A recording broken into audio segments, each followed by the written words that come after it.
Në mbrëmjet e verës, kur dikur qytetarët e Prishtinës shmangnin qëndrimet në parqe, obore dhe hapësira të hapura për shkak të mushkonjave, këtë vit situata duket dukshëm më e qetë.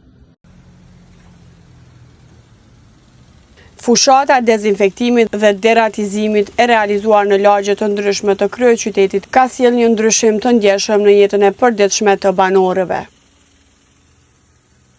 Ekipet e angazhuara kanë trajtuar zona pranë lumenjeve, kanaleve, hapësirave të gjelbra, bodrumeve të ndërtesave dhe vendeve ku zakonisht krijohen kushte për shumimin e insekteve dhe brejtësve.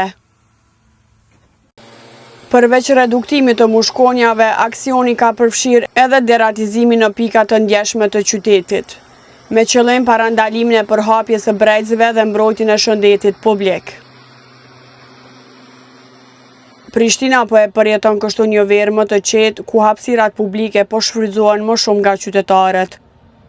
Edhe pse aksioni ka dhënë rezultate pozitive, autoritetet apelojnë që mirëmbajtja dhe trajtimet parandaluese të vazhdojnë në mënyrë që kryeqyteti të mbetet sa më i pastër dhe i sigurt për të gjithë.